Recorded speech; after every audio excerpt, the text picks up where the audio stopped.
A day with Border Patrol, imperiled infant, distraught dad U.S.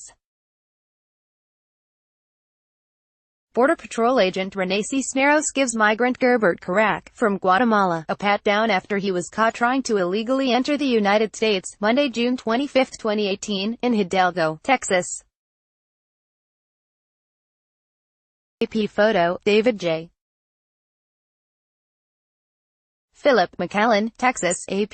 The 4-month-old Honduran had just entered the United States illegally with a man who first claimed to be her father, then said he was her uncle, and presented what appeared to be a false birth certificate.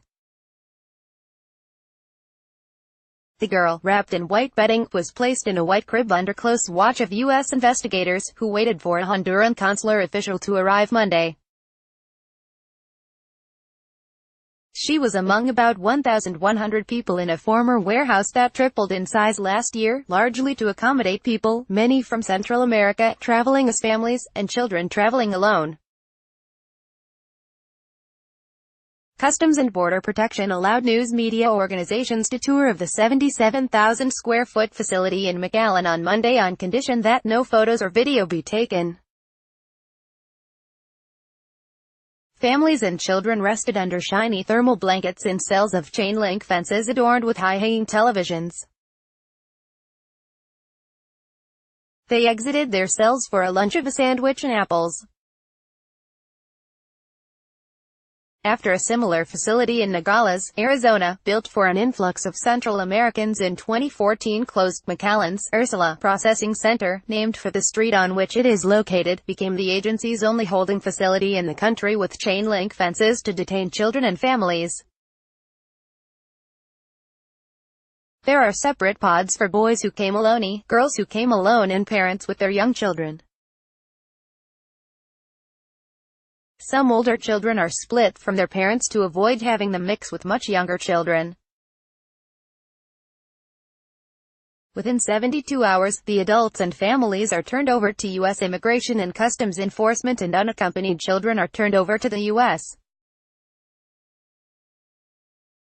Department of Health and Human Services. The agency also gave reporters a tour of the McAllen Station's area of responsibility along the snaking Rio Grande, the nation's busiest station after the key drivers of illegal immigration shifted over the last decade from adult Mexican men entering in Arizona to Central American families and unaccompanied children crossing the river on Texas's southern tip. 2 Honduran women, one with a 12-year-old daughter and one with a year-old boy, and 2 teenagers turned themselves into Border Patrol agents a short distance from the river. The smuggler escaped back to Mexico on a dirt road surrounded on both sides by a lush landscape of mesquite trees and thorny brush. Agents found Gerbert Chirac, 19, on the roof of a trailer with a fellow Guatemalan seeking to elude authorities. Chirac said he agreed to pay a smuggler $12,000 to get from Guatemala to Houston, where he planned to join a friend. He swam across the Rio Grande and stayed in a smuggling organization's house before getting caught. "I had hopes of making it," Chirac said after he choked up, explaining that he came to the U.S. to provide for his wife and daughter who stayed behind in Guatemala. Copyright 2018 The Associated Press. All rights reserved. This material may not be published, broadcast, written or redistributed.